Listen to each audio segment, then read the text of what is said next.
escucha? Bueno, buenos días a todos y todas. Hoy tenemos con nosotros, bueno, primero, muchas gracias por venir.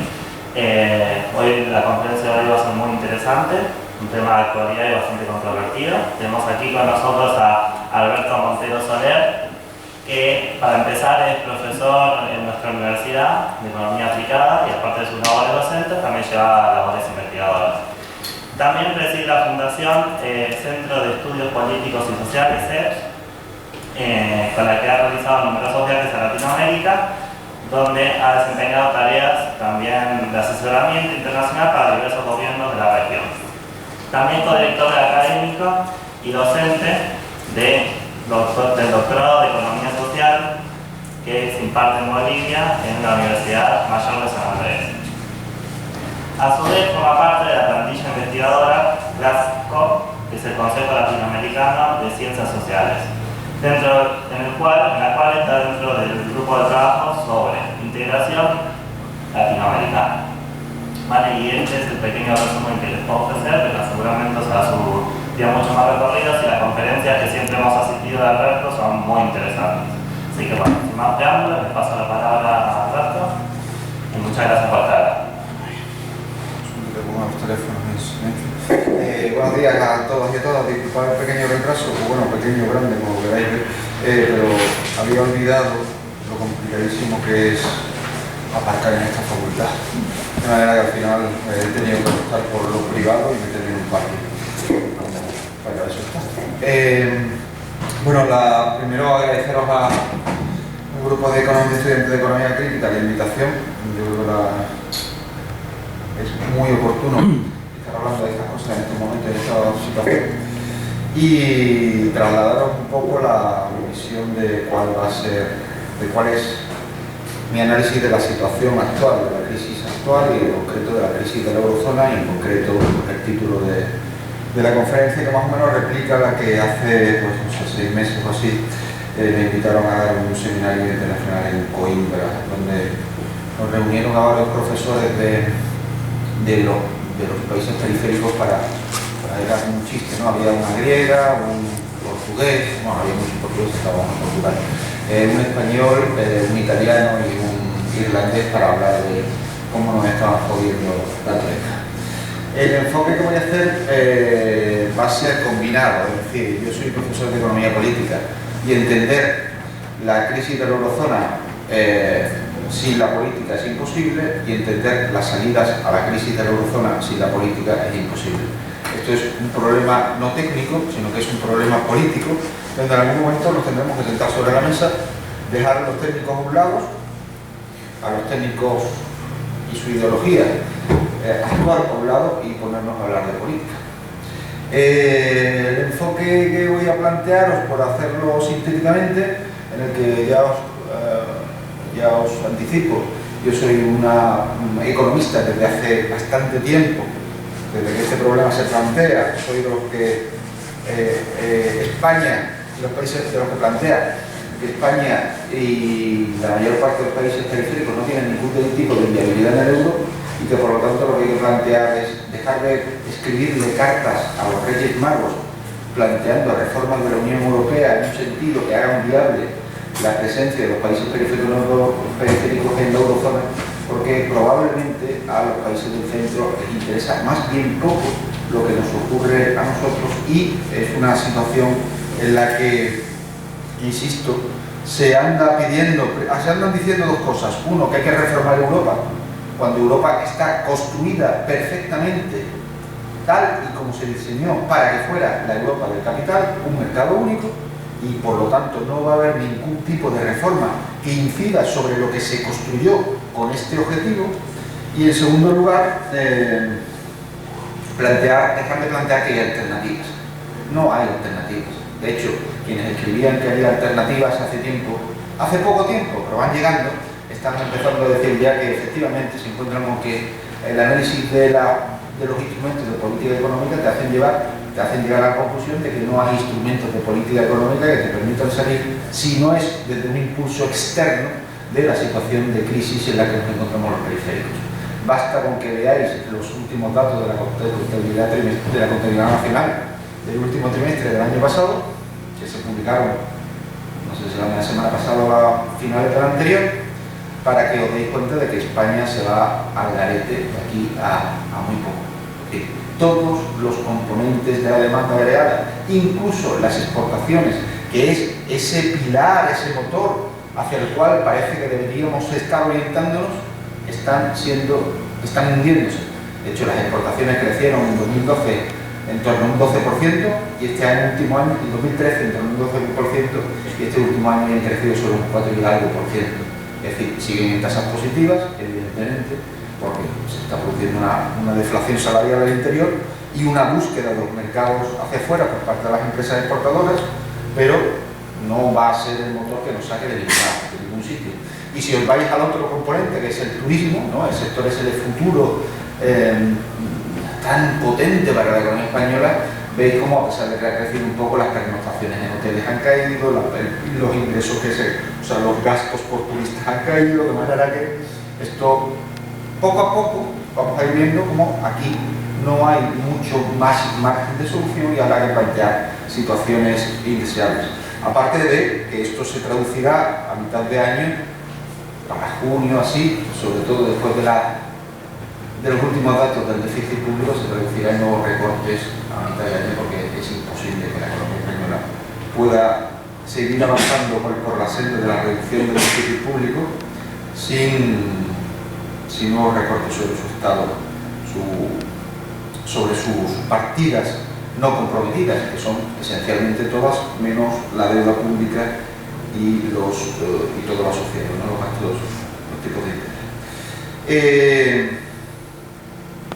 Antes de empezar con la presentación, lo que tenemos, y lo he anticipado, ¿cuánto tiempo tenemos?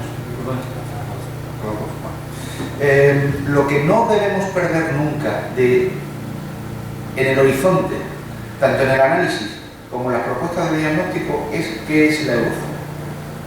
Eso es lo esencial. Si perdemos eso de vista, empezamos a hacernos cábalas mentales pensando que esto era la eurozona, la comunidad de los ciudadanos, la Europa de los ciudadanos, pero que de repente han sido llegado los mercaderes y nos la han quitado y hay que recuperarla y ahora no, olvidemos.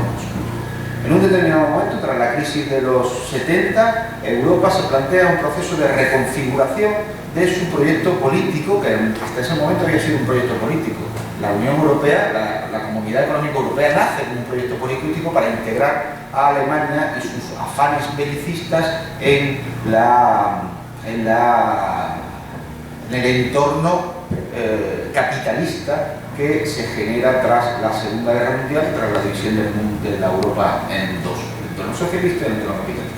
Mantengamos a la Alemania que nos interesa sin frente bélico, y para eso creamos una especie de comunidad económica, una comunidad europea, comunidad económica europea, que en un determinado momento, como decía, a partir del acta única y demás, deja de llamarse Comunidad Económica Europea, se pasa de llamar Comunidad Europea, en un determinado momento pasamos a hablar del mercado único. Y ahí ya empezamos a olvidar la política, olvidar el elemento de integración política de los pueblos europeos, olvidar el componente de atraer hacia Europa occidental, hacia Europa capitalista, Alemania, y pasamos a otro contexto completamente distinto, que es crear un mercado único. Vosotros sabéis que cuando los neoclásicos o los neoliberales piensan en un mercado único, piensan en una estructura de libertad, de intercambio de movimientos, capitales, bienes y servicios, hasta un determinado punto, trabajadores, porque sabéis que Schengen está limitado para algunos de los trabajadores que forman los nacionales de algunos de los trabajadores que forman parte de la Unión Europea, ya sea húngaros, rumanos o búlgaros, rumanos y búlgaros, y a partir de ese momento la dinámica se pone en marcha para crear un mercado único, sin intervención pública. Por eso lo limitado del presupuesto comunitario, que además en esta última negociación de los presupuestos hemos visto cómo se ha reducido aún más. Unos presupuestos que no sirven para reequilibrar los déficits, no sirven para reequilibrar las asimetrías estructurales, no sirven para equilibrar las asimetrías coyunturales, shocks asimétricos que se producen al interior de la eurozona porque sus estructuras productivas son completamente visibles, y tampoco sirve como elemento de solidaridad intergeneracional, interterritorial, sino que sirve esencialmente para, uno, mantener el entorno rural como imposición de determinados países, especialmente Francia, y dos, para mantener en sus gastos la burocracia europea. No tiene otra dimensión. De manera que es un mercado que se parece en gran medida a lo que los neoclásicos tienen en su cabeza: libertad de movimientos, capitales, bienes, servicios, limitados trabajadores y ausencia prácticamente de intervención estatal por la vía de la intervención de carácter económico, financiero, ¿no? De solidario vinculado a las estructuras fiscales. Eso significa esencialmente que estamos en una cosa muy rara, porque además el salto definitivo de lo que era un mercado hacia lo que es un mercado único se dio cuando se produce la introducción del euro, con lo cual ya homogeneizamos la unidad de cuenta y el medio de cambio al interior del mercado, lo hacemos mucho más homogéneo, lo hacemos más único y uniforme, pero tenemos una cosa como que no se había visto nunca en la historia: una moneda sin un Estado detrás, sin ningún tipo de respaldo del Estado hacia la moneda. De manera que nos encontramos, pues eso, en una situación un poco extraña, donde hay una moneda que circula en un territorio delimitado perfectamente, delimitado económicamente, pero sin un respaldo detrás. Eso es lo que cuando se empieza a crear cuando se empieza a negociar los criterios de Maastricht para la creación de la moneda única, algunos llevamos la Europa del capital, un espacio para la rentabilización a gran escala de los capitales europeos. Eso era la Europa del capital.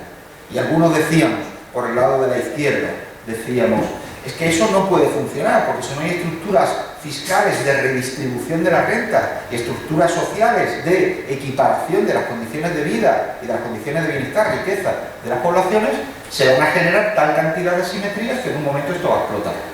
Y otros decían por la derecha, es que esto no puede funcionar, porque no reúne los suficientes elementos de liberalización al interior y de homogenización. Hay falta de homogeneidad en los mercados de trabajo, hay falta de homogeneidad en las estructuras fiscales, hay falta de homogeneidad en una serie de elementos institucionales que hacen que las asimetrías de carácter institucional y estructural se mantengan. De manera que unos por un lado por insuficiencia de, y otros por el otro lado por insuficiencia de otras cosas, decíamos que aquello no iba a funcionar.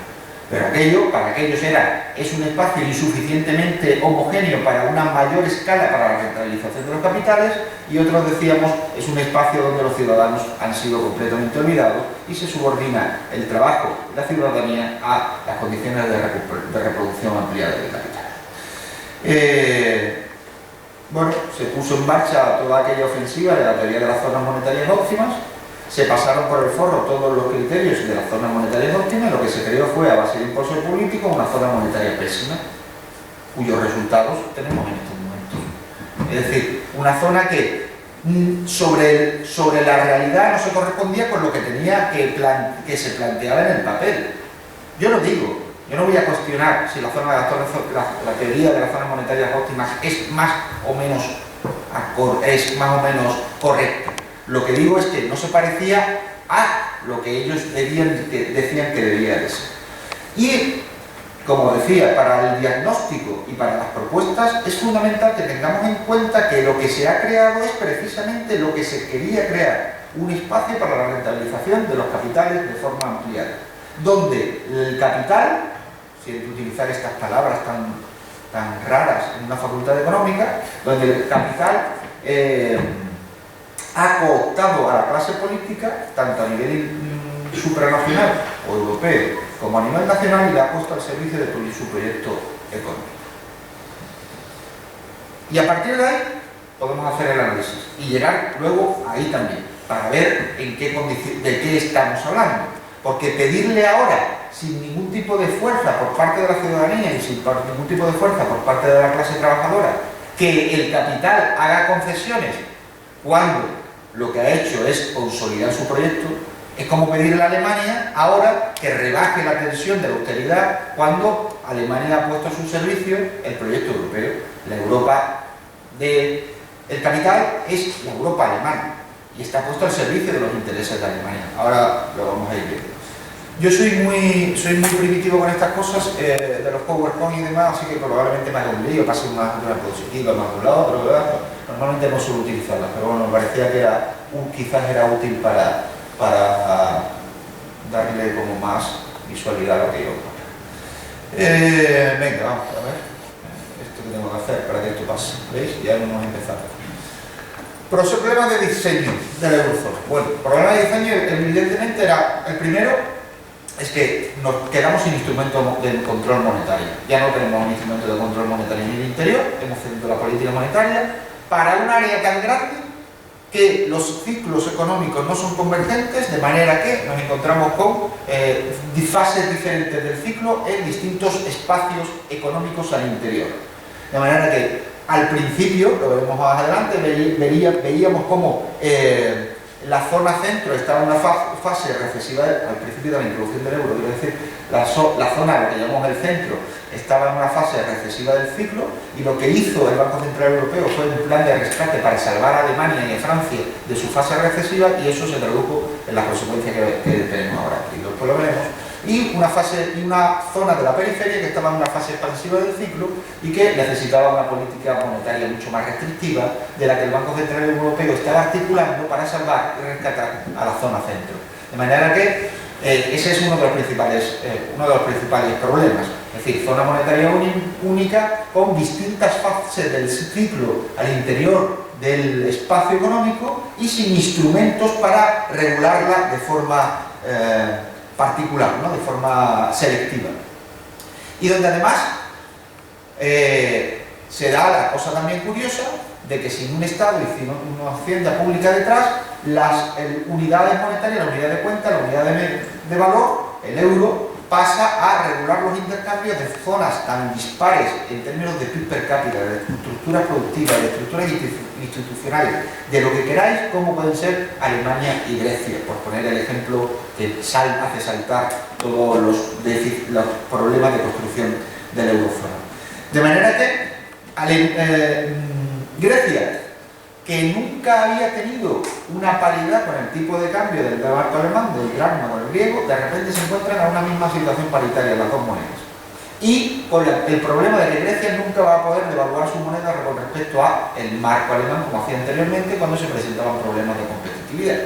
Es decir, se limitaba uno de los principales problemas, uno de los principales mecanismos que habían permitido que cuando las balanzas por cuenta corriente presentaban desequilibrios, pues saltara cuando ya la tensión sobre los mercados iban intensificando, especulando contra la moneda, pues cuando ya la tensión era insoportable.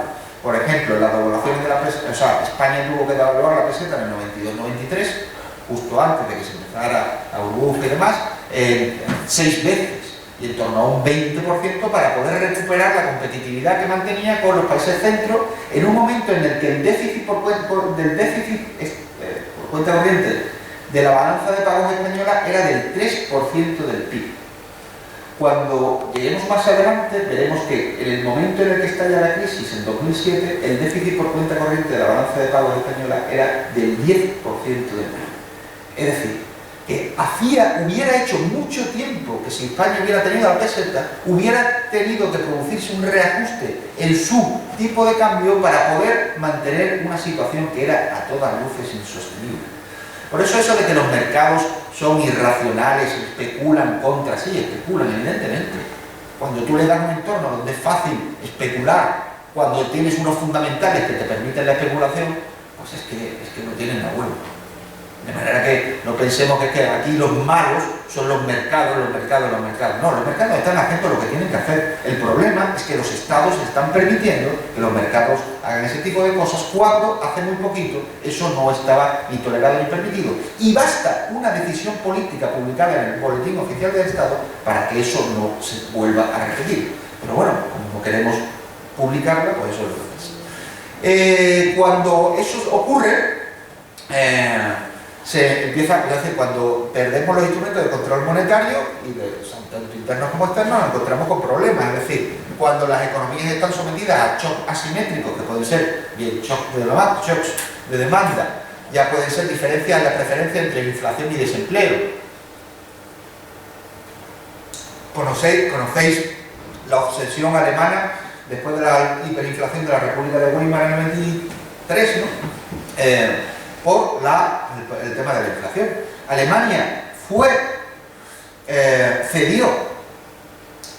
cedió para permitir que se creara el euro por dos motivos: una ventaja y una condición. La condición fue que el Banco Central Europeo, que se radica curiosamente en Frankfurt para no tener que desplazarnos mucho, y luego los costes de desplazamiento para hacer lobby sean más baratos, el Banco Central Europeo se instalara en Frankfurt y que su estatuto fuera casi exactamente igual que el del Bundesbank. Es decir, inflación. Los estamos viendo ahora. 10 países de la economía europea, de la eurozona, en recesión, y el tipo de cambio del euro, bueno, estos últimos días ha bajado, y el tipo de cambio del euro por las nubes. Un país, y a Draghi, como el que oye llover. O sea, es que me da exactamente igual. Nuestro objetivo es la inflación, y yo solo miro el tipo de cambio a través de la inflación. Tú dices, coño, esto empieza a ser preocupante, porque si la palanca del sector exterior depende de las exportaciones y tienen un tipo de cambio apreciado, pues ya me dirán por dónde van a venir los chicos. Esa era la condición. La ventaja era la ventaja que se derivaba de ahí era perfecto. Es decir, Alemania, que era la economía y sigue siendo la economía más competitiva de la zona euro y de Europa, pues de repente se encontraba con que los países, cuando tenían problemas de competitividad, que se traducían en problemas de la balanza por cuenta corriente, lo que hacían era devaluar su moneda y recuperar la competitividad contra Alemania. Y entonces los alemanes se cabrearon, claro. Tanto esfuerzo en lo productivo para ser más competitivos, llegan ellos por lo monetario y se ponen al mismo nivel. Ventaja de la eurozona: acabo con las devaluaciones competitivas. Es decir, ahora el que quiera competir, por la vía de los precios, por la vía de la innovación o por la vía del incremento de la productividad. Pero chulearme, entiéndase, con la vía de las devaluaciones competitivas, no. De manera que, Alemania ha tenido durante todo este periodo un tipo de cambio más depreciado que el que hubiera mantenido si hubiera tenido el marco. Lo veremos ahora después cuando veamos los tipos de cambios reales de las distintas economías a pesar de existir el euro. Y dos, ha acabado con el instrumento que le permitía a las economías periféricas y a todas las economías europeas, pero a las periféricas especialmente, por sus diferencias en la productividad, les permitía equipararse y acabar con los problemas de la balanza por cuenta corriente y equipararse en las condiciones de competitividad por la vía de la devaluación. De manera que, pues, interesante ese también, para que veamos quiénes están detrás del proyecto en todo momento y quiénes controlan los resortes acá y allá. Tercero, la diferencia del mercado de trabajo. Los liberales planteaban lo que hay que hacer es flexibilizar al máximo los movimientos de los mercados de trabajo, de manera que si se producen choques asimétricos, el reajuste se produzca por la vía de la cantidad, es decir, desplazamiento de trabajadores de un lugar a otro, de migración, o por la vía de los precios, es decir, reducciones salariales. Mientras las cosas no han ido bien, las reformas de los mercados de trabajo no se han producido. Sí han seguido teniendo una dimensión más o menos nacional. Cuando la crisis aparece y se imponen desde la troika las recetas de la austeridad, una de las fundamentales es la desregulación y la flexibilización de los mercados de trabajo. Para que veáis que la recomposición que se está haciendo por la vía de la austeridad y las políticas de reajuste estructural al interior de la eurozona no se corresponde en nada con lo que decíamos nosotros de reformas e incremento de las partidas presupuestarias de la hacienda pública europea y mayores gastos social. Se corresponde con el proyecto de flexibilidad para crear un mercado único lo más flexible posible, donde la clase trabajadora, como está ocurriendo en estos momentos en España, se encuentra cada vez más perjudicada por la vía de los recortes. Es la primera vez en la historia, os vais también a los datos de hace 15 días en la contabilidad nacional, que las rentas del capital superan en este país a las rentas salariales. Es decir, que el excedente bruto de explotación supera a la masa salarial. Y eso solo significa que se está produciendo una redistribución regresiva de la renta desde el trabajo hacia el capital. Donde además, ¿y cómo se está produciendo? Por la vía de la reducción de los salarios y por la vía del mantenimiento de los precios. La tasa de precios la tasa de inflación se sigue manteniendo o sigue creciendo en torno al 2 y algo %, en un contexto en el que la capacidad productiva de la industria española, la capacidad productiva instalada, está por debajo del 70%. Y aún así no se está produciendo una deflación al interior. Con lo cual, mientras que los salarios bajan y los precios se mantienen o suben ligeramente, alguien se está quedando con el trocito de la tarta que cada vez se hace más grande. ¿Quién? Te vas a la distribución funcional de la renta y ves perfectamente quién se está quedando con ella. Es decir, este proyecto europeo de reestructuración está poniendo mucho más de relieve el proyecto de clase que hay detrás de la construcción de la eurozona. Y la diferencia de los mercados financieros, sabéis las diferencias entre las estructuras financieras en Alemania, mucho más vinculadas a la financiación de largo plazo del sector industrial y del tejido productivo, que a la española, por ejemplo, diferencia de los sistemas fiscales y las estructuras impositivas, aunque hay una tendencia a la homogenización con el predominio de los impuestos indirectos y en las políticas salariales y en las políticas sociales. Frente a esos mecanismos que planteaban en la zona monetaria óptima, pues básicamente la flexibilidad laboral. Bueno, el principal mecanismo de convergencia, la integración comercial. Ahora explico el círculo virtuoso que se debería derivar de eso en una transparencia esa. Y los principales mecanismos de ajuste, flexibilidad laboral, salarial, es decir, precios, salarios al alza o a la baja en función de la evolución del ciclo, movilidad perfecta de la mano de obra para que se produjera emigración hacia un lado o hacia otro, flexibilidad de precios en un sector, en una economía oligopolizada como la española, ya sabéis en qué se traduce eso, mayores márgenes de beneficio para las empresas y unos sistemas fiscales que no están armonizados y que siguen manteniendo su carácter nacional, ¿no? Aquí no se cabría, pero habría algo interesante igual, ¿no? Ah, no, mira. Es como si no tanto con estas cosas ahora.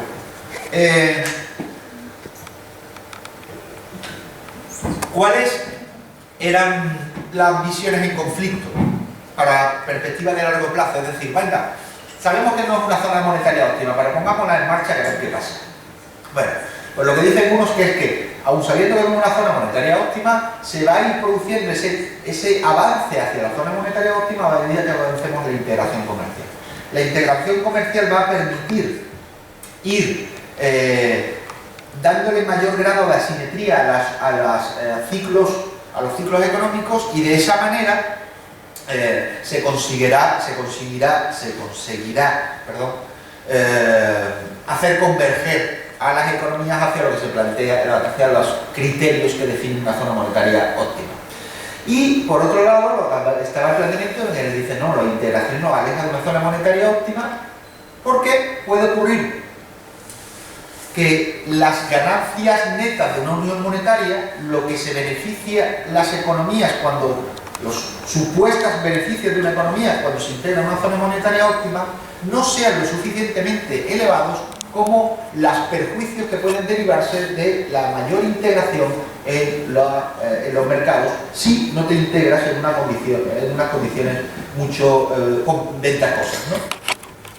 Evidentemente, como todo lo que fuera una crítica a la posibilidad de que el proyecto europeo fracasara o no avanzara según la concepción que tenían en su cabeza, se desestimó la segunda opción, es decir, la de que los beneficios esperados podían ser inferiores a los costes esperados de la integración derivados de la pérdida de los instrumentos de política económica. Lo que se planteó era un círculo virtuoso de la convergencia, es decir, pongamos esto en marcha que esto va a funcionar perfectamente. ¿Por qué? Porque va a ocurrir esto. Como dos de los criterios de convergencia de Maastricht eran de naturaleza fiscal, que eran la reducción de los déficits públicos por debajo del 3% del PIB y que la deuda pública estuviera, el porcentaje de la deuda pública, la carga de la deuda pública viva sobre el PIB fuera inferior al 60%, si las economías conseguían durante el periodo de convergencia llegar a esa situación de consolidación fiscal, pues lo que veríamos es que los tipos de interés a largo plazo al interior de la eurozona se reducirían. Si los tipos de interés a largo plazo al interior de la eurozona se reducían, eso actuaría como un estímulo a la inversión. Entonces los tipos aumenta la inversión productiva. La inversión, en principio, nos debería llevar a un mayor crecimiento, el crecimiento nos debería llevar al empleo, el empleo nos debería llevar a que todos pagáramos más impuestos, con lo cual aumentaban los ingresos fiscales, eso reforzaba la consolidación fiscal y vuelta a empezar. Y aquí es donde y fueron felices y comieron perdices. Sin embargo, lo que ha ocurrido en la realidad no se corresponde mucho con el círculo virtuoso que estábamos esperando. Lo que hemos visto es que se crea al inicio una institucionalidad que está puesta al servicio del capital europeo, de las condiciones de rentabilización del capital europeo, donde se crea una especie de dinero mundial, es decir, el euro se crea también, hay que tener eso en cuenta, no olvidéis eso en cuenta. En 1989 cae el muro de Berlín y desaparece el único proyecto alternativo de construcción, o sea, de convivencia política y económica alternativo al capitalismo que había sido el socialismo real. No voy a entrar en sus defectos, en sus virtudes, en sus inconvenientes, en sus desastres y en sus miserias, porque también entonces tendría que entrar a las del otro lado, porque parece que solo allí pasaban cosas, hambre y miseria. El mundo pasa a estar configurado desde una estructura bipolar, con dos bloques, Estados Unidos y la Unión Soviética y el bloque soviético, con un permanente conflicto latente de forma de guerra fría, a un mundo absolutamente unipolar, dominado por los Estados Unidos. Los geopolíticos, geoestrategas de la Unión Europea lo que piensan es, ante las posibilidades de que Estados Unidos vaya consolidando en el tiempo su posición geopolítica dominante o aparezcan otros actores, y en ese momento ya aparece, porque Rusia todavía no aparece, está completamente devastada, aparece en el horizonte ya la perspectiva de que China va a ser una potencia mundial, o que Japón, que en aquellos momentos todavía no se había enfrentado a la crisis del 97 y sus repercusiones que lo mantienen en una recesión de más de 20 años, lo que se llama una crisis por recesión de balances, que es exactamente el mismo tipo de crisis que tenemos en España en estos momentos, por excesivo endeudamiento. En ese contexto geopolítico nos encontramos con que los estrategas europeos dicen creamos un dinero mundial que en algún momento puede hacerle frente al dólar como moneda dominante. Eso ya ha ocurrido, es decir, el euro en determinados momentos ha sido utilizado o ha sido la amenaza con la que determinadas economías, especialmente petroleras y especialmente antiimperialistas, le hace el caso de Irán o le hace en algún momento el caso de Venezuela, aunque no llegó a concretarlo, plantearon que los intercambios de las ventas de petróleo se hicieran en euros y no en dólares. Si las ventas de petróleo se hacen en euros y no en dólares, eso significa que el dólar inmediatamente pierde uno de sus dimensiones más potentes, que es el que puedes comprar el petróleo, el principal recurso energético, simplemente dándole la maquinita del dinero en la Reserva Federal. Cuando eso cambia, pues empieza a alterarse la geopolítica. Cuando esto empieza a moverse, empieza a alterarse las relaciones de poder que se vehiculizan a través de la moneda a nivel internacional. Bueno, pues lo que tenemos, como os decía, es un dinero mundial muy raro, porque no tiene un Estado ni capacidad militar detrás para defender la moneda, que es otra cosa que los Estados Unidos, o China, o Brasil, o India ya tienen, o Japón en su momento tenían, aunque menos, con una institucionalidad muy particular, un Banco Central independiente, creado en imagen del euro y con el único objetivo de la inflación. Unas políticas restrictivas, es decir, mantener la senda restrictiva de la consolidación fiscal en el tiempo a través del Pacto de Estabilidad y Crecimiento, que establecía sanciones en el caso en el que se superaran los criterios de convergencia fiscal de Maastricht. Ausencia de coordinación de las políticas económicas y estructurales, es decir, no hay un gobierno económico en el interior de la Unión Europea, sino lo que hay son políticas que resultan de la presión de los distintos lobbies y de las distintas capacidades de incidencia relativa de los distintos gobiernos de la eurozona. Y una presión continua sobre los salarios y las condiciones laborales para garantizar la competitividad del capital. Es decir, el capital que se encuentra con que no puede promover devaluaciones competitivas para hacer frente a los problemas de competitividad, las diferencias de competitividad nacionales, tiene que presionar a la baja sobre los salarios como mecanismo para tensar o para recuperar competitividad o para no perderla. La idea era de que, bueno, como os decía, da igual, pongamos esto en marcha y el mercado nos llevará hacia el equilibrio. Yo lo primero que les digo a mis alumnos de primero de Economía Política de la Facultad de Ciencias del Trabajo es lo siguiente. Un mercado es un ámbito, un espacio que no es solo económico, sino que es para el intercambio social. Cuando lo consideramos solo y exclusivamente desde la perspectiva económica, un mercado es un mecanismo de reproducción y ampliación de las desigualdades de los agentes, de las desigualdades con las que los agentes llegan al mercado. El mercado no equipara nunca nada, consolida posiciones de poder y de desigualdad, sino es intervenido desde fuera. Y por eso la dimensión social del intercambio. Bien, pues lo que allí se planteó es: pongamos en marcha el mercado y el mercado tenderá a hacernos hacia el equilibrio. La realidad ya la hemos visto, funcionan de puta madre. Las economías parten de estructuras asimétricas y muy dispares en lo productivo, pero el mercado las hará tender hacia el equilibrio. La institucionalidad es débil y al servicio de la expansión comercial, es decir, al servicio de la apertura y la intensificación de los flujos comerciales. No hay mecanismos de corrección de los desequilibrios y de asimetría al interior, es decir, no hay una hacienda pública que cuando una de las economías nacionales está en recesión canaliza las rentas y las riquezas de las demás a través de mecanismos solidarios hacia aquí, como cuando Extremadura está en una fase baja del ciclo y Palma de Mallorca o las Baleares está en una fase al alza, ¿no? ¿Y cuál ha sido el resultado? Pues lo vamos a ir viendo. Los datos están tomados de la Comisión Europea para que luego no me digan que cojo los datos de donde me da la gana y que, claro, que si hubiera cogido uno y no hubiera cogido otro, pues entonces ya, o sea, tomo los datos que ellos manejaban en la revista European, ¿cómo se llama?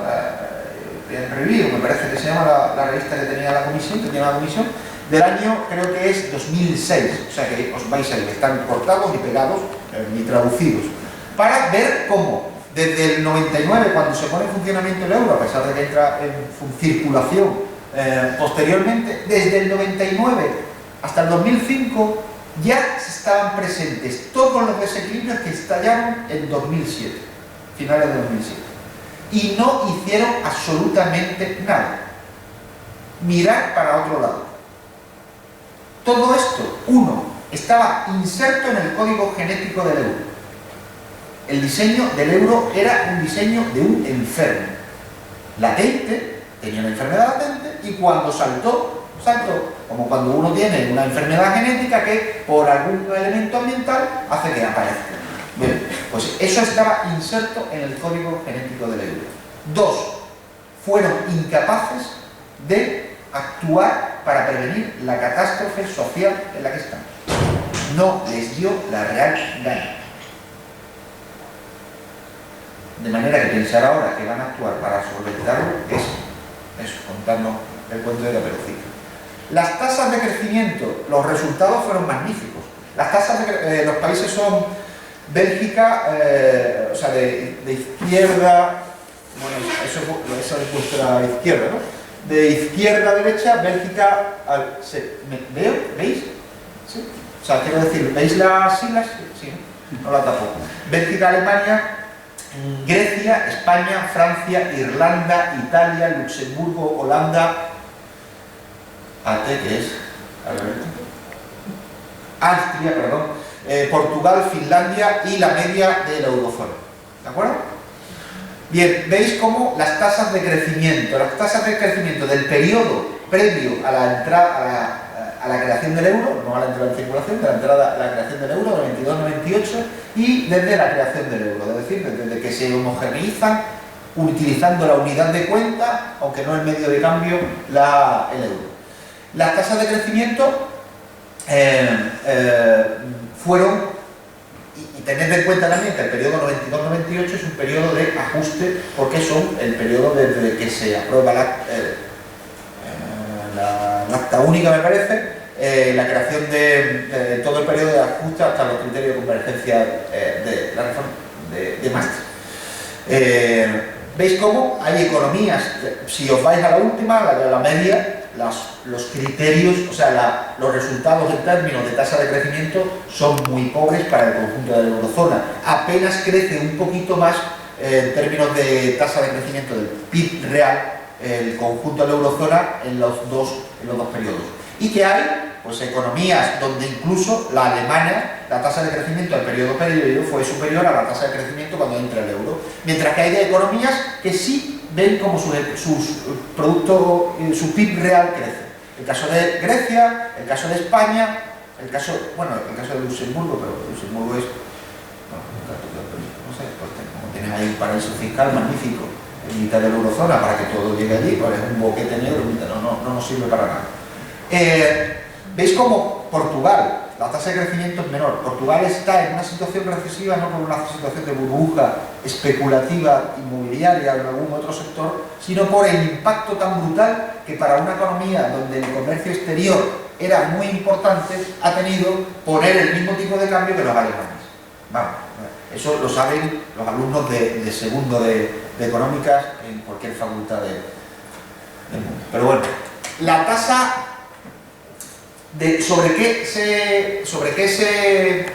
¿cuáles fueron los motores del crecimiento? Pues veis como en el caso de, nuevamente, fijaos, en el caso de Alemania, el consumo privado contrayéndose. En el caso griego, en el caso español, en el caso de Irlanda, en el caso de Francia, que a pesar de que les pese, ya es más un cerdo que un jabalí alemán. En el caso, bueno, nuevamente el caso de Portugal como una excepción, los casos de los países periféricos que están sufriendo más la crisis, es el consumo el que tira del Producto Interior Bruto. Y además es la inversión, o sea, la inversión inmobiliaria. Mirad, puedo utilizar esto. Mirad los casos de Grecia, mirad los casos de España, cae Luxemburgo, que sabéis que es un país tan extenso que se puede construir muchísimo. El caso de Finlandia es un poco atípico, pero por distintos motivos, pero hay dos burbujas inmobiliarias en el horizonte que nadie hizo frente a las mismas. Y en el caso de Irlanda, a pesar de que cae aquí, si cogemos los datos a partir de 2006-2007, hay una nueva burbuja inmobiliaria también en el horizonte que fue mucho más expansiva mucho más rápida en su creación que la española. De manera que las burbujas ya estaban ahí presentes, se veían perfectamente. La tasa de crecimiento de los precios en términos reales entre el periodo 92 al 2005, el caso de es España, Francia, que también tiene una burbuja inmobiliaria que está a punto de estallarles, el caso de Italia, y veis el precio de los activos inmobiliarios en Alemania. En el caso de Alemania, en estos momentos también están viendo una subida del precio de los inmuebles del sector inmobiliario. Se crea empleo y fijaros, somos un tercio del empleo que se creó en ese periodo en la Unión Europea se creó en España. Se crea empleo, no en todas las economías, pero sí a una tasa más, en el caso, bueno, Luxemburgo y Francia, sea una tasa importante. Si veis el conjunto, para el conjunto, es un periodo expansivo en el empleo. Pero claro, también había menos incremento salarial. Mirad el caso de Grecia. Esta es la tasa de crecimiento salarial por empleado en las distintas economías. Cae en todas, menos en el caso de Irlanda, Luxemburgo, Holanda y Finlandia. Los empleados, a pesar de que estaban creciendo el número de empleados, sin embargo los incrementos salariales eran menores. Y caen los incrementos salariales, o sea, cae la participación de los salarios en la renta disponible. Es decir, vemos cómo progresivamente el porcentaje de los salarios sobre la renta bruta disponible va cayendo en todas las economías. Es decir, es un proceso de ajuste que se hace contra los trabajadores, incluso cuando todo iba bien y se estaba creando empleo. En todos los casos, Bélgica, Bélgica, Grecia, Holanda, Austria, Portugal, Finlandia y el conjunto de la zona euro. Mirad, el conjunto de la zona euro, la zona blanca, la raya blanca. Todo eso sin incrementos en los niveles de productividad. El periodo 89-98 aquí abajo, el periodo 1999-2008. Si la tasa de productividad laboral hubiera sido más alta en este periodo que en este periodo, los puntos deberían estar en esta parte del cuadrante, en la parte superior del cuadrante. En la mayor parte de los casos, salvo en el caso griego, la mayor parte de los casos está por debajo del bisiestrés. Lo que os decía antes, el tipo de cambio real, muy interesante. Es decir, vemos como el tipo de cambio real de Alemania, este de aquí, estaba depreciándose. Mientras el tipo de cambio real de las economías periféricas, España, creo que hay otro después, España, Francia, en el caso de Holanda se explica peor, y Italia estaba apreciándose. Eso significaba que el mercado estaba premiando a los que tenían unos mayores niveles de competitividad, rebajando sus tasas de cambio reales, y que estas economías que deberían estar devaluando sus monedas, sin embargo, estaban haciendo frente a unos tipos de cambios reales con unos diferenciales de tipos de cambios reales positivos. Lo vemos nuevamente aquí, el caso de Portugal, un absoluto desastre. El caso de Irlanda, otro absoluto desastre. Los tipos de cambio estaban completamente desalineados, premiando en términos reales a las economías centrales y, evidentemente, penalizando a las economías periféricas, que tendrían, como digo, que haber bajado, que haber devaluado sus monedas, y no lo estaban haciendo, o haber intervenido sobre los mercados para depreciarlas. El deterioro de la balanza por cuenta corriente, unos empiezan a tener superávit y otros empiezan a tener déficit, balanza de cuenta corriente brutales. Ahora después hay otra lámina donde vemos solo diferencias entre centro y periferia que se ven mucho más claras. Y todo eso a pesar de que se estaban haciendo las cosas como se habían dicho. Si recordáis una de las primeras láminas, decía el círculo virtuoso depende de la consolidación fiscal. Si promovemos una consolidación fiscal, deberíamos estar viendo cómo todo eso funciona magníficamente. Bueno, pues vemos cómo, veis, la barra azul es 92, 98 y 2007. 98 cuando se adoptan 92, creo que es el acta única, ¿no? Es que aprobación del acta única, se establecen los criterios de Maastricht, el 98 es donde se evaluaban los criterios de Maastricht, el 99 entra en circulación como unidad de cuenta del euro, y en 2007 cuando los últimos datos que teníamos de esa publicación. Bien, veis cómo en 2007 hay economías que tienen superávit. Irlanda tiene superávit fiscal, Irlanda tiene superávit fiscal, España tiene superávit fiscal, Finlandia tiene superávit fiscal, Grecia no tiene superávit, tiene déficit, pero se encuentra por debajo del 3%. Portugal está al límite del 3%, es decir, las cuentas públicas no eran las que estaban metiendo presión sobre la situación económica de los distintos estados. Y también lo mismo con la deuda pública. Es decir, nuevamente tenemos a Luxemburgo con unos niveles de deuda, tiene otros mecanismos de financiación distintos, ¿no? Pero tenemos a Bélgica con problemas de deuda pública, tenemos a Italia con problemas tradicionales de deuda pública, tenemos a Grecia con unos niveles de deuda pública, pero había economías que no los tenían. Es decir, Alemania también tenía problemas de deuda pública, superando el 60% del PIB, pero España estaba aquí. Estaba por debajo estaba cercano al 40%. Es decir, una situación, afortunadamente, sabéis que el año 2013 vamos a superar el 100% de deuda pública viva, es decir, que habrá solo de deuda pública más de 1 billón de euros en circulación que no los va a pagar ni el Estado. Eso ya lo saben quienes lo tienen y lo debería saber mucho, que no se van a poder pagar en la vida. El éxito en el control de la inflación. Hay una convergencia en la tasa de inflación medida a través del deflactor del PIB, a través del deflactor del consumo privado y a través del índice armonizado de precios. Hay toda una tendencia hasta el 2%. Es decir, el Banco Europeo hizo lo que tenía que hacer, o lo que le habían dicho que debía, lo que le habían apuntado que debía de hacer. Y había un éxito importante en la integración comercial. ¿Veis? Estas son las líneas del comercio al interior de la Unión Europea a 15, de la Eurozona a 15, no, al interior de la relación entre las economías de la Eurozona con la Unión Europea a 15 y con la Unión Europea a 25. Y vemos cómo hay un crecimiento de el comercio interior entre los países de la Eurozona, que son más o menos los mismos. No están todos, pero sí, están más o menos los mismos. La cuestión es, después de estos resultados, ¿se estaba más calentito dentro o fuera de la Eurozona? ¿El proyecto funcionaba o no funcionaba? ¿Cuáles eran los resultados?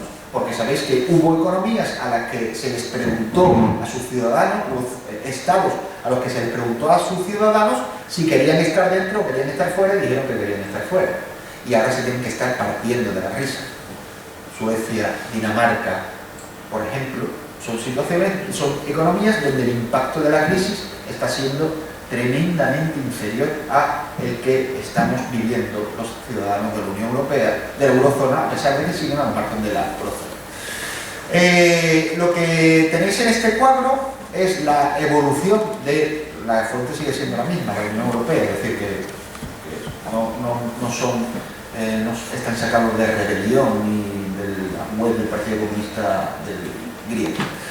El crecimiento en términos del PIB real, en términos per cápita, en la tasa de cambio, en términos de índice, del empleo, de la productividad, del trabajo, del desempleo, de la inflación, del ajuste fiscal, de la deuda pública, de los tipos de interés a largo plazo y de los tipos de interés reales a largo plazo.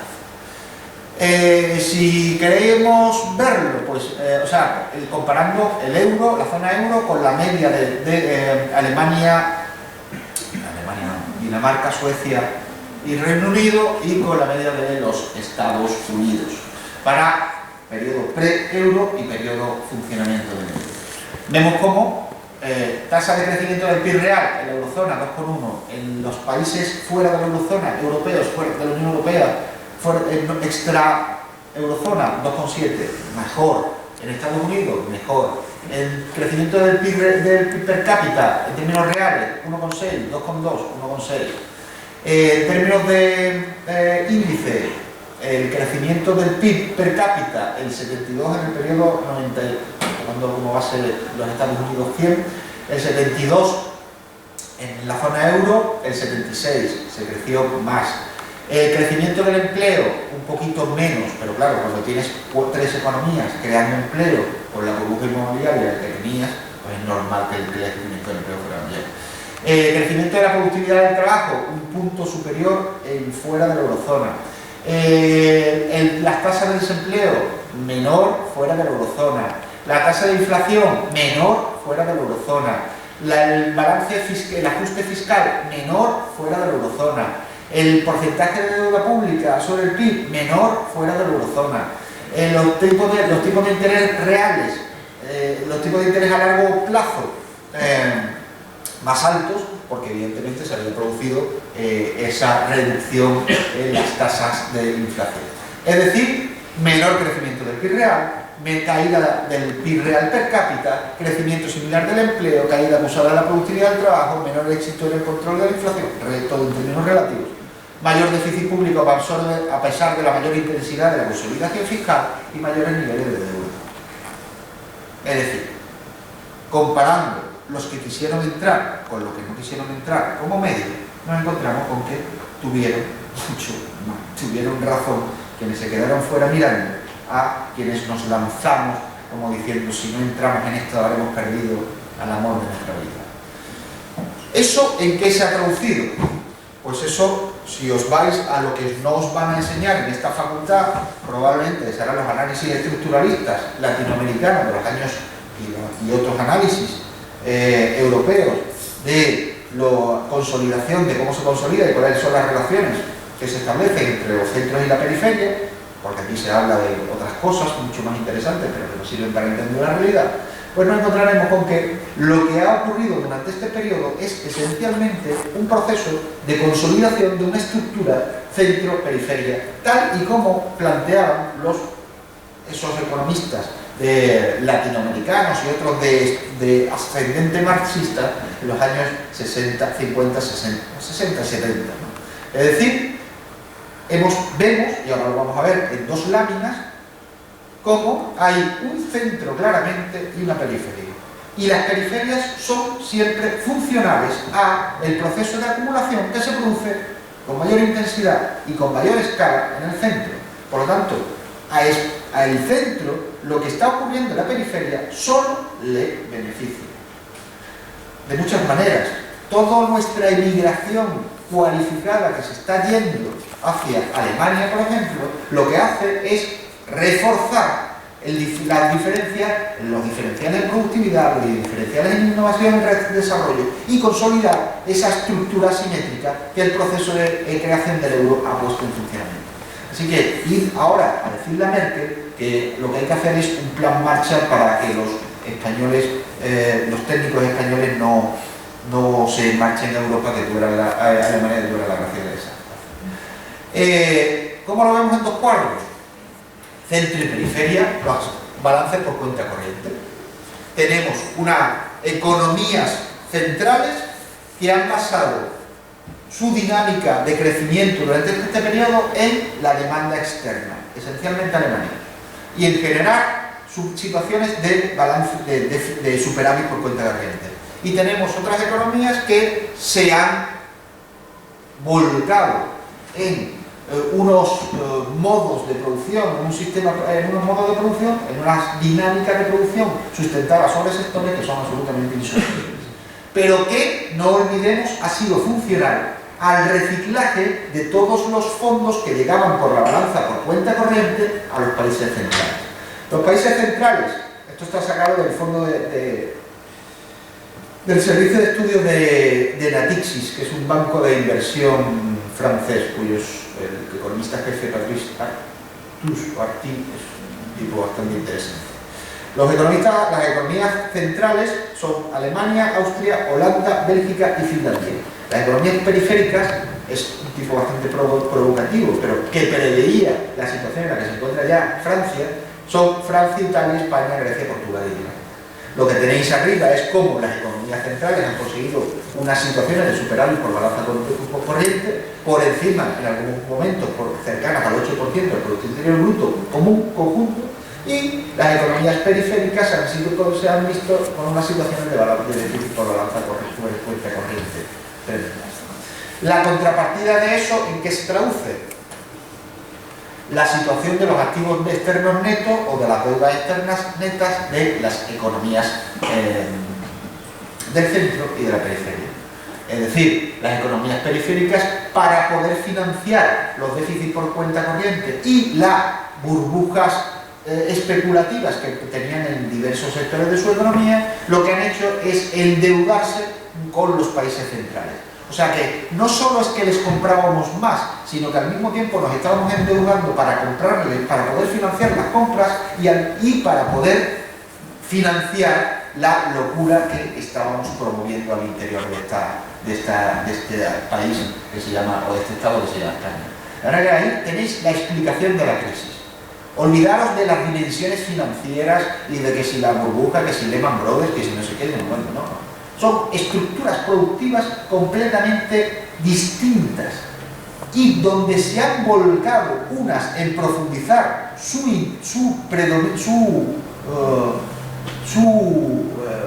línea estratégica o su línea de avance por la demanda externa y otras que se han fundamentado en la demanda interna. Lo que ahora plantean los economistas, los partidarios de la austeridad, es bajar de demanda, que todos nos volvamos hacia la demanda externa. Una cosa que es, en un mundo cerrado y finito, absolutamente absurdo. No todo el mundo puede ser exportador neto, con lo cual la solución, ya en términos lógicos, es imposible, y en términos económicos ya ni te cuento. La situación actual en la que nos encontramos, y voy avanzando, o sea, voy terminando, tenemos hasta lo que me han dicho, y ahora hacemos debate. La situación es, si al principio de la creación de la zona euro, o de la introducción del euro, todo el mundo pensaba que aquello era un juego de suma positiva, ¿no?, donde todos se iban a beneficiar de la participación, ahora hemos llegado a una situación de juego de suma negativa. Todos creen que estarían mejor si estuvieran fuera que dentro. Los del sur, porque decimos estos del norte que nos están haciendo pasar con sangre, sudor y lágrimas, en términos textuales, los excesos que hemos cometido en el pasado. Los del norte, porque dicen nosotros qué necesidad tenemos de estar financiando los excesos que cometieron los del sur en el pasado. De manera que la situación ya llega a ser un poco preocupante, porque ya no solo el auge de los partidos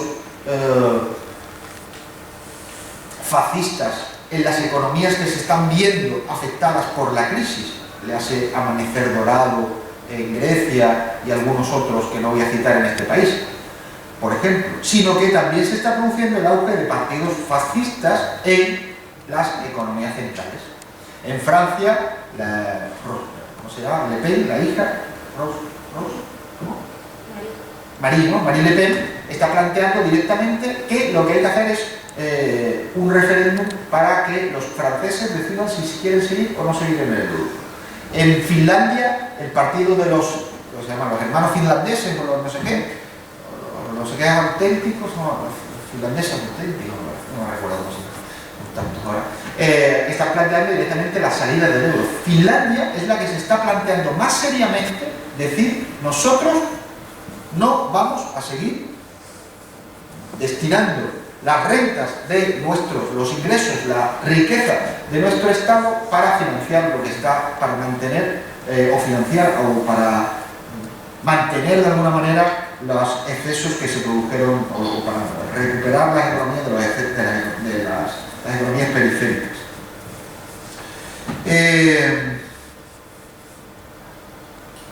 Los problemas son múltiples. Si tú tienes economías, las centrales, y especialmente la alemana, con una debilidad tradicional por distintos motivos, entre otros de naturaleza de política económica, fue el Partido Socialdemócrata de Schröder y luego continuado por el Partido Conservador de Merkel, las que hicieron durante los primeros años del siglo XXI el ajuste laboral de su mercado de trabajo para reforzar la competitividad de su economía y que su demanda externa pegara, y sus exportaciones, mejor dicho, pegara un salto brutal en la segunda parte de la primera década del siglo XXI. Lo que ahora ocurre es que Alemania, para poder reequilibrar esto de una forma mercantil, es decir, dejando que el mercado funcione, lo que tendríamos que hacer es reducir esos desbalances en la cuenta corriente. Es decir, los países importadores netos o con déficit de la balanza por cuenta corriente tendrían que empezar a exportar hacia los países del centro, de manera que esa diferencia brecha que hemos visto entre uno y otro se fuera cerrando. Y eso permitiría pues, que por la vía de los intercambios, por la vía del mercado, aquello se resolviera de alguna manera. Claro, eso significa ir a decirle a Merkel que lo que tiene que hacer ahora es el estimular, o sea, incrementar la tasa de crecimiento de los salarios, la tasa de crecimiento salarial de sus trabajadores. Es cierto que la crisis ya le está tocando a Alemania. La tasa de crecimiento del último trimestre fue negativa de 0,5. Pero también es cierto que Alemania tiene mucho más margen para seguir haciendo un ajuste laboral sobre sus trabajadores. Es decir, que en caso de que la crisis le toque, lo que va a hacer Alemania es empezar a olvidarse de las economías periféricas y empezar a mirar hacia las economías emergentes, fuera del continente y fuera de la eurozona. Entre otras cosas porque Alemania es la principal productora de lo que esas economías emergentes necesitan, que son máquinas, herramientas, capital, y capital de elevadísima calidad con elevadísima tecnología. De manera que tienen un mercado brutal en Brasil, tienen un mercado brutal en China, tienen un mercado brutal en India y tienen un mercado brutal en Rusia, que está ahí por explorar. Lo que dejemos de comprarle a los europeos del sur, a Alemania realmente le empieza a preocupar relativamente poco.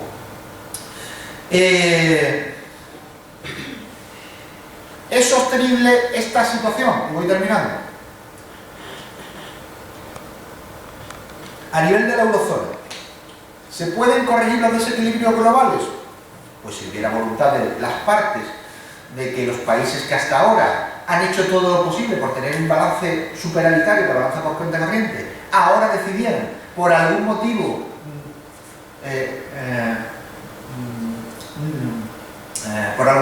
extraño, decidieran que ya no es bueno tener superávit en la balanza corriente, por cuenta corriente, que no sé por qué iban a pensar que no es bueno tener superávit en la balanza por cuenta corriente, y decidieran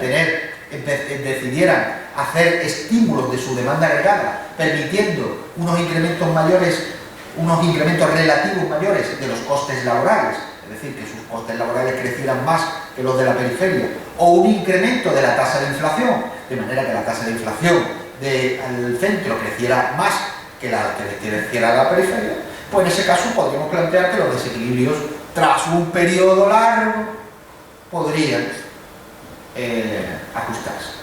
Ahora, si hay alguien en la sala que me justifique el por qué economías que han apostado por el superávit por cuenta corriente, cuando el superávit por cuenta corriente es bueno y el déficit por cuenta corriente es malo, van a decidir ahora reducir su déficit por cuenta corriente, su superávit por cuenta corriente, pues que venga y me lo cuente.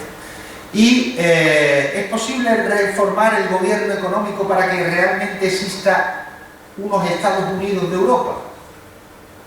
La última negociación de los presupuestos de la Unión Europea demuestra que lo que Europa, y en concreto Alemania y Inglaterra, quieren es menos Europa, donde Alemania se ha aliado con Inglaterra para reducir el monto del presupuesto comunitario.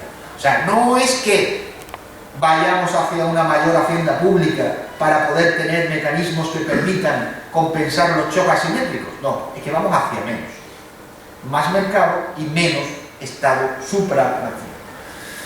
Es más, hasta el Banco Central Europeo se está empezando a plantear salirse de la troika y decir, esto no va conmigo, yo sigo con mi rollo del control de la inflación, yo no me meto en el control de si hay que estimular las economías más o menos, porque eso implica en algunos momentos mojarse sobre situaciones que van a ser delicadas. Y la semana pasada hubo declaraciones de algunos de los consejeros del directorio del Banco Central Europeo diciendo, reforzadas, por cierto, por el presidente del Bundesbank alemán, diciendo quizás lo bueno sería que el Banco Central Europeo se saliera de la troika y se quedara en la doika. Y a nivel de los periféricos, ¿es viable económica y socialmente el ajuste? Pues no sé, nosotros, pero yo creo que tenemos una tasa de paro del 26%, tenemos una tasa, un 5 millones de desempleados registrados, 6 millones de desempleados según la última EPA, y lo que nos dicen los estudios históricos es que por encima del 32 o 33% las poblaciones empiezan a estallar. Eso significa que empiezan las revueltas, que empiezan los asaltos, que empieza el que la gente desesperada, que ya no tiene nada que perder, empieza a decir: ¿qué hago en un sistema, legitimando un sistema cuyo único elemento de legitimación, que es el sistema capitalista, en el sistema capitalista, es el acceso al consumo? Si yo puedo consumir y el sistema me proporciona la renta suficiente para el consumo, el sistema está legitimado. Puede consumir más o puede consumir menos. Pero si el sistema no permite consumir, el capitalismo no es algo que pueda legitimarse si no es por la vía de la represión. Y por otro lado, capitalismo y represión van tradicionalmente de la mano. Solo hace falta ver qué hizo Pinochet cuando acaba con la Unidad Popular de Allende y decide instalar, acabar con todos los restos de aquello que era incipiente socialismo y llamar a Friedman y sus Chicago Boys para, bajo una dictadura militar, hacer una reforma de todo el tejido, de toda la estructura institucional del país y convertirse en una de las economías más liberalizadas del mundo, con otros problemas de los que cuando se habla de Chile no se habla. De manera que se puede desviar el ajuste al interior de los periféricos. ¿Que es viable? Pues no. Ir a los datos del último trimestre, al resumen, las 10 páginas del último dato de la Contabilidad Nacional de 2012, publicados, ya os digo, no sé si la semana pasada, principio de la semana pasada o finales de la anterior, y decirme cuál va a ser el motor de la economía española que haga que de repente empecemos a crecer. Sabéis que tradicionalmente, porque esas cosas sí se explican aquí, la economía española necesita unas tasas de crecimiento del Producto Interior Bruto relativamente elevadas para generar empleo. Eso porque no sabemos qué va a pasar después de la reestructuración que se está produciendo en estos momentos y que probablemente haga que que la tasa de desempleo natural, como lo llaman ellos, se haya elevado en esta economía. Y eso sin tener en cuenta tampoco que casi 2 millones, depende, en torno al 40% de los desempleados que recogen la EPA son en este país inempleables. No sirven nada más que para pegarle paletadas a una hormigonera. Y tampoco los quieren fuera de aquí. Alemania no quiere albañiles ni este tipo de cosas. Son personas que no tienen la cualificación para ser empleadas prácticamente en nada, que no implique uso de la fuerza bruta. O sea, bueno, sí, pueden ser policías. De manera que, no van a hacer falta, de manera que lo que se viene es una situación donde el consumo privado se ha hundido. La inversión, no hay expectativas de beneficio. Y la inversión aquí estudiaréis no sé cuántas cosas, pero la inversión tiene beneficio, no hay inversión. Eso tenerlo clarito. Y se ha hundido, y sigue hundiéndose, con la capacidad productiva por debajo del 70%. El gasto público, en su dimensión de consumo público y en su dimensión de inversión pública, bien, ¿no? La inversión pública ha desaparecido y el consumo público, veis como caída de los salarios de los funcionarios y de los empleados públicos, recortes en todas las partidas sociales, etcétera, etcétera. Más, acordaros de mí cuando a mitad de año venga la siguiente oleada de recortes. Y luego el sector externo, las exportaciones netas, con una caída tremenda de las importaciones. Sí, es que, qué bien, el sector externo se ha recuperado porque hemos conseguido eliminar el déficit comercial, el déficit comercial fundamental. Claro, si tienes la economía hundida, pues lo primero que se hunde son las importaciones. ¿Quién importa ahora en estos momentos nada si tienes la capacidad productiva del 70%? Y con las exportaciones, mirad los datos de 2011 y mirad los datos de 2012, perdón. Mirad cómo crecían las exportaciones en 2011 por encima del 10%, creo que era recordar, era el 11 y algo, y cómo en este momento están creciendo, el año pasado crecieron al 4 y algo por ciento. O sea, olvidaros, de aquí no nos saca, o sea, nos podemos sacar de los pelos, ¿no? Como que quiere salir del pozo tirándose del pelo hacia arriba, eso es imposible. Absolutamente imposible. Ni vamos a exportar más, ni vamos a consumir más, todo va a peor. Esta es, cuando llega este momento, es cuando mi tocayo Alberto Garzón, amigo de la casa y amigo, decía, antes decía, ahora ya no. Alberto es muy pesimista. Bueno, no sé si muy pesimista o no, pero que hace 2 años y medio esto ya se debería venir. Solo había que irse a lo que estaba pasando. Hace 2 años y medio esto ya se debería venir, y hace 2 años y medio le estoy diciendo, con otro economista, que coincidimos en los análisis, que somos amigos, pero que no hemos trabajado juntos nunca, que es Pedro Montes, diciendo 2 cosas. Uno, que la deuda es impagable. No que hay que dejar de pagarlo, no, eso es otra cosa. Es que es impagable. Es decir, no es lo normativo, es lo positivo. La deuda española de las familias, del sistema financiero y del sector público no se puede pagar. Y eso lo saben los mercados financieros, los acreedores y los deudores. Eso lo sabe todo el mundo. ¿Qué ocurre? Que los acreedores y los mercados financieros, mientras puedan estar exprimiendo, como ocurrió en América Latina en los años 80, todos los que hemos trabajado en América Latina en estos años y que hemos trabajado sobre ese periodo, sus consecuencias y las vías de salida, sabemos cuáles son los mecanismos. Te presionan sobre en aquel caso era la deuda externa, te presionan sobre la deuda, sobre la deuda, sobre la deuda. La deuda es el mecanismo de disciplina en estos tiempos. Hasta que ya no puedes más, y en ese momento reestructuración de deuda. Pero antes te has cargado todas las economías, te has cargado sobre todo a la sociedad.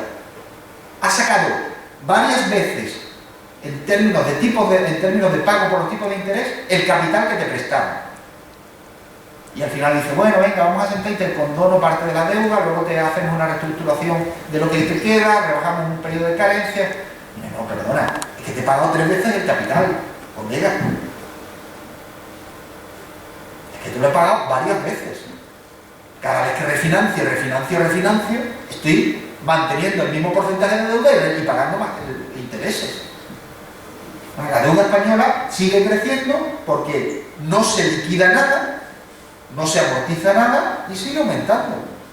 Y el peso de los tipos de interés, a pesar de que el diferencial baje y el prima de riesgo baje, o sea, los tipos de interés están bajando, pero eso no significa que la economía española pueda ser sostenible con un tipo de interés a largo plazo, a 10 años, que acaban de bajar del 5%. Y con una tasa de crecimiento que para este año se espera del menos 1,8%. Así que con esas perspectivas, decidme cómo va a salir la economía española, como dice la Comisión. La Comisión hace 15 días presentó sus perspectivas para el año 2013 de la economía española. Y dijeron, bueno, para mitad de 2014 preveemos que empiece a haber un poco de crecimiento y recuperación. ¿Qué dijeron en 2012? Que para la mitad del año 2013 esperaban que hubiera un poco de crecimiento y recuperación. ¿Qué dirán en 2014? Que para mitad del año 2015 esperamos que haya un poco de crecimiento y recuperación. Y ahí está, iros a las hemerotecas.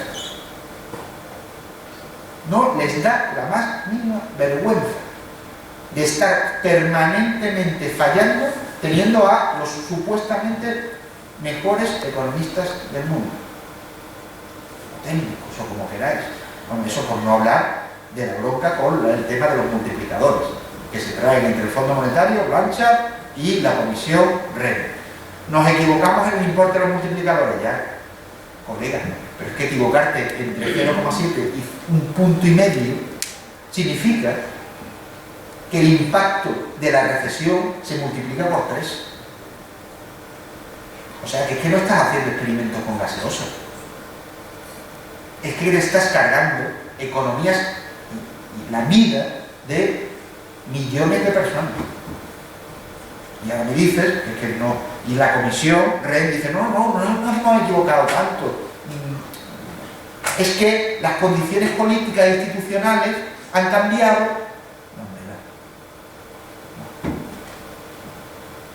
De manera que, ¿qué opciones hay para las economías periféricas en el euro? Ninguna.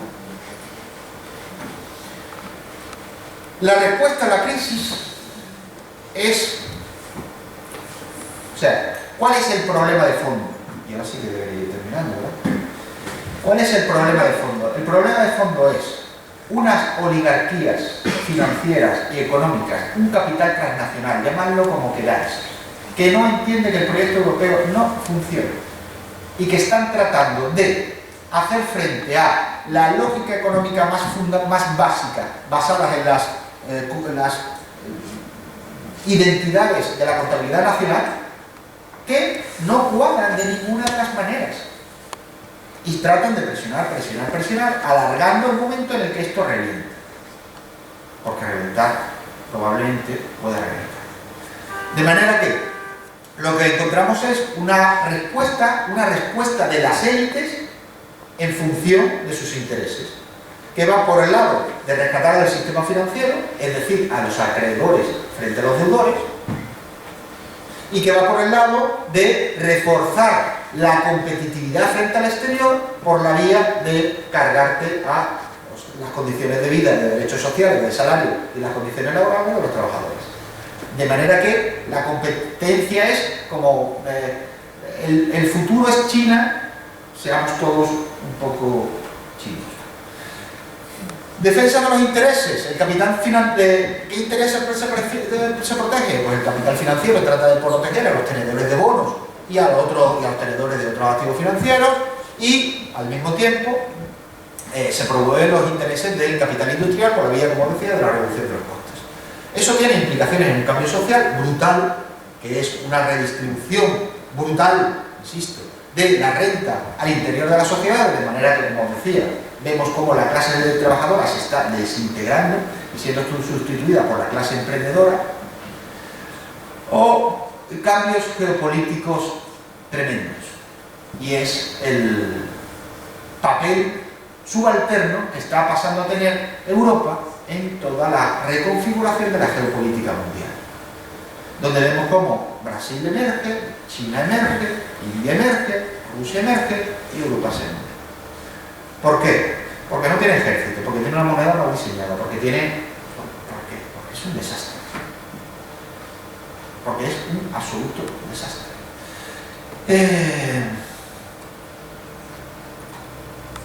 Las recetas, austeridad, no entra. Condiciones, lo que decía antes, o se reestructura toda la deuda y se dice, hagamos tabla rasa y recompensemos de nuevo. Y eso tiene que ser, esto habrá que hacerlo por el momento, pero bueno, eso tiene que ser una reestructuración, una default, una quita, o sea, una quiebra negociada y no impuesta por los acreedores. Es decir, no es que los acreedores te impongan ahora las condiciones para el default, sino que las puedas negociar, o una reforma del gobierno económico de la eurozona, cosa que ni está ni se la espera. Lo que vemos es que, y ya esta es la última lámina, lo que vemos es que el tiempo se acelera. Otra de las cosas que nuestros queridos economistas convencionales nunca tienen en cuenta. Ellos nos hablan del corto, del medio y del largo plazo, pero no introducen el tiempo de los procesos de tránsito. En el largo plazo, ya, pero en el largo plazo a mí me han desahuciado, no tengo tarjeta sanitaria, no tengo colegio público para mis hijos, los mecanismos de movilidad y ascenso vertical que permitían unas ciertas estructuras de bienestar, que permitían unas sociedades mucho más igualitarias, han desaparecido todas, etcétera, etcétera. A mí, o sea, alguien que tiene que buscarse todos los días el pan para comer, en largo plazo, como sabréis, como imaginaréis, como que no le digo. Entonces, problema, el tiempo.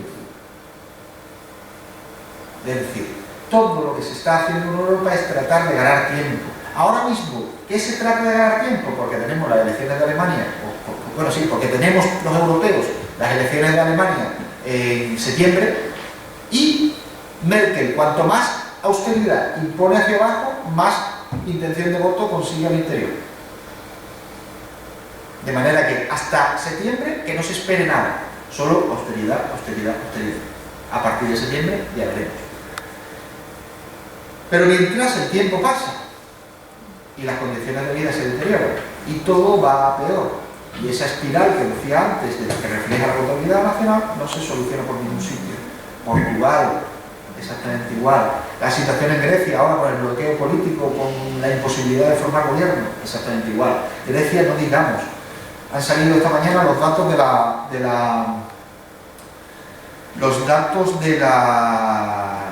los últimos datos del producto de 2012 de la tasa de crecimiento griego.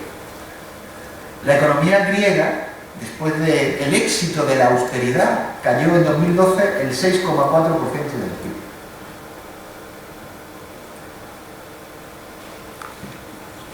La renta per cápita de los ingresos medios de los griegos han caído en los 5 años de crisis entre el 30 y el 40%. Eso de los ingresos medios, eso que tanto quieren en las clases medias, se están desapareciendo. Por eso, lo que nos encontramos es un deterioro de las condiciones de bienestar. Solo hace falta ver la reforma de la Constitución con la austeridad y nocturnidad pactada entre el Partido Popular y PSOE para la reforma del artículo 135 y decir: lo único sagrado que hay en el presupuesto es el pago de los intereses y la deuda. Cuando se pague eso, con lo que quede, ya pagamos sanidad si hay, pagamos educación si hay, pagamos a los funcionarios si queda. Lo primero y único es el pago de la deuda. Eso es la única reforma constitucional, las dos únicas reformas constitucionales, la que hubo en su momento para permitir la traslación de las decisiones europeas a nivel nacional, estatal, y la reforma de la Constitución para hacer que el pago de la deuda sea sagrado. Deterioro de las condiciones de bienestar, de manera que cuanto más crezca la deuda, más crezca el peso de la deuda, menos hay para lo otro. Si además caen los ingresos fiscales y si además el gobierno se dedica a engañarnos retrasando los pagos de las devoluciones de IVA y demás para decir que había menos déficit de lo que había y ahora de repente sale el déficit a la luz, tú verás la semana que viene cuando lleguen las revisiones, o las próximas semanas cuando lleguen las revisiones de Eurostat, pues nos encontraremos que le dirán como los griegos, haciendo trampitas con las cuentas. El deterioro de las condiciones de trabajo y la depauperización de las clases medias. ¿Qué es eso de la depauperización de las clases medias? Sociedades mucho más polarizadas. Los ricos más ricos, los pobres más pobres. Solo hay que ver la tasa de crecimiento de la pobreza en este país en los últimos 4 o 5 años. Bueno, pues eso va a seguir creciendo, creciendo, creciendo. La única vía de salida a esto es la única vía que está en nuestras manos, porque todas las demás no las decidimos nosotros, se decide en Bruselas, se decide o en Berlín. La única vía que decidimos nosotros es la vía de la salida del euro. Que ya lo dicen, como decía, los finlandeses y lo decimos nosotros. Los finlandeses, ¿qué están diciendo? Bueno, pensemos un mecanismo que nos permita salirnos del euro sin las traumas que supone de cambiar de la moneda de la noche a la mañana.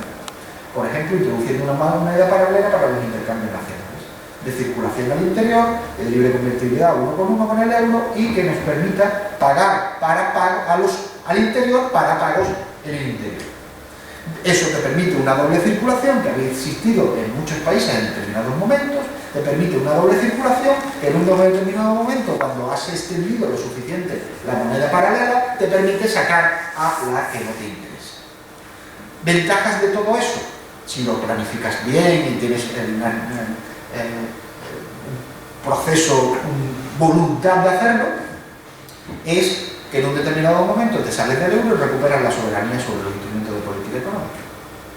Vuelves a tener política monetaria y te da un poquito igual que no tengas acceso a los mercados financieros. Nos olvidamos que Portugal, por ejemplo, no tiene acceso a los mercados financieros porque está controlado por la Troika y rescatado. Parece que mientras está en el euro tienes acceso a la financiación de los mercados financieros. Cuando te sales del euro, no. Hombre, no. Y además, si te sales, tienes la posibilidad de la vía de la financiación, de la monetización de la deuda, como se ha hecho en muchos lugares, o como se está haciendo en estos momentos. Solo ir a mirar qué está haciendo el Banco Central de Japón en estos momentos. Monetizar la deuda para intentar sacar de alguna puñetera vez a su economía de la situación de recesión en la que llevan durante 20 años. ¿Por qué? Porque su deuda, su crisis es la mismo tipo de crisis que tenemos en España, una recesión de balance, una situación provocada por un desapalancamiento. Hay un economista coreano, de los que no se les enseñarán aquí, Richard Kuhn, que dirige un fondo de inversión en Nomura, un fondo de inversión, no me acuerdo dónde es, no sé si es coreano del sur o de dónde, que tiene un magnífico libro sobre lo que es una recesión de balances. Y de mirarlo y aprenderéis de por qué no vamos a salir de estas si no es con momentos de ruptura. Esto es lo último que digo antes del debate. Esta crisis no tiene solución económica, solo tiene solución política. Puedes poner el servicio de la economía, puedes poner la economía al servicio de la ruptura política, pero no hay solución por la vía económica, porque nos olvidamos de que la política existe y que no puedes convencer a quienes han hecho las cosas bien de que ahora pasen a hacerlas mal. Y como no puedes convencerlos de eso, porque a ti te interesa, pues te enfrentas a una situación de bloqueo. Sí, la solución económica pasa por que Alemania reduzca su superávit por cuenta corriente y España lo aumente. Ya, ¿y cómo lo haces? ¿Qué le vamos a vender nosotros a los alemanes? Que no sea sol y cerveza fría. De manera que, cuando os cuenten, yo creo que el otro día veía que había un seminario en abril, me parece, sobre la Unión Europea, cuando os cuenten el primer día que hay una conferencia de un compañero y amigo, Pablo Podaera, sobre la crisis en Europa, preguntarle que cómo ve un economista las salidas económicas a la crisis sin tener en cuenta la política. Muchas gracias y espero no haberos olvidado.